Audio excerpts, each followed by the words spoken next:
अष्टविनायकांपैकी पहिला गणपती आहे मोरगाव. हा मोरगावचा श्री मोरेश्वर वा मयुरेश्वर या नावाने प्रसिद्ध आहे. श्री मोरेश्वर गणेशाचे स्वयंभू व आद्यस्थान आहे. प्रत्येक घरात म्हटली जाणारी सुखकर्ता दुःखहर्ता ही आरती श्री समर्थ रामदास स्वामींनी याच मंदिरात म्हटलेली आहे. मंदिराच्या भोवती बुरुज सदृश्य दगडी बांधकाम आहे. जवळच कऱ्हा नदी वाहते. श्री मोरेश्वराच्या डोळ्यात आणि बेंबीत हिरे बसलेले आहेत असे म्हणतात. थेऊर अष्टविनायकांपैकी थेऊरचा श्री चिंतामणी हा दुसरा गणपती आहे. थेऊरच्या कदंब वृक्षाखाली हे गणेशाचे स्थान आहे. याचे दर्शन घेणाऱ्याच्या चिंता हरण होतात म्हणून भाविकजन याला चिंतामणी असे म्हणतात. या गणेशाला डाव्या बाजूस सोंड आहे. सिद्धटेक श्री सिद्धिविनायक हा अष्टविनायकांपैकी तिसरा गणपती आहे. भीमा नदीवर वसलेले सिद्धिविनायकाचे स्वयंभू स्थान आहे. मंदिरात पितळी मखर असून त्याभोवती चंद्र सूर्य गरुड यांच्या प्रतिमा आहेत. पुण्यश्लोक अहिल्याबाई होळकर यांनी जीर्णोद्धार करून हे मंदिर बांधलेले आहे. रांजणगाव अष्टविनायकांपैकी हा चौथा गणपती आहे. या गणपतीला महागणपती असे म्हणतात. गणपतीचे सर्वाधिक शक्तिमान रूप महागणपतीचे आहे. हा गणपती उजव्या सोंडेचा आहे. गणेशाला कमळाचे आसन आहे. हे श्री महागणपतीचे स्थान 90व्या शतकातले आहे. श्री गणेशाला 10 हात असून त्याला प्रसन्न मनमोहक अशी मूर्ती आहे. या स्थानासंदर्भात एक दंतकथा आहे.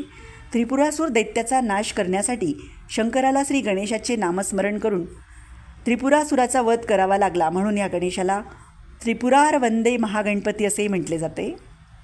ओझर अष्टविनायकांपैकी ओझरचा श्री विघ्नेश्वर हा पाचवा गणपती आहे. येथील मूर्ती लांब रुंद आहे. अष्टविनायकांपैकी सर्वात श्रीमंत म्हणून या गणपतीला ओळखले जाते.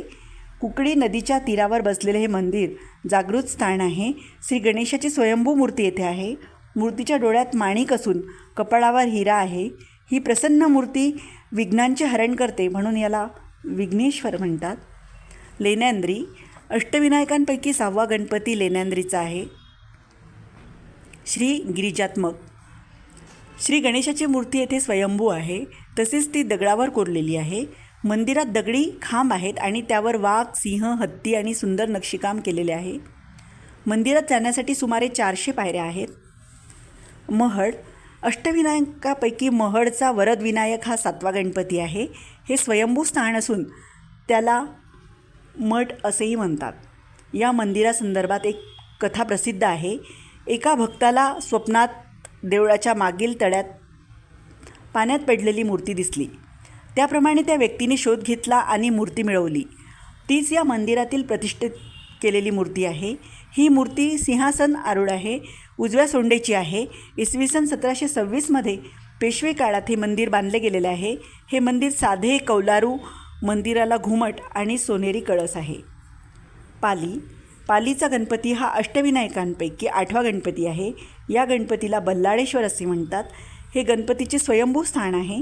मंदिर पूर्वाभिमुख असून गणपतीची सोंड डाव्या बाजूला आहे.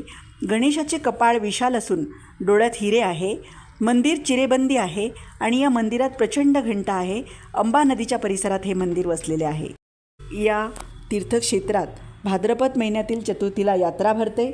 भाद्रपद शुद्ध चतुर्थे हे अनंत चतुर्दशी या काळात श्री गणेश उत्सव सर्वत्र साजरा केला जातो.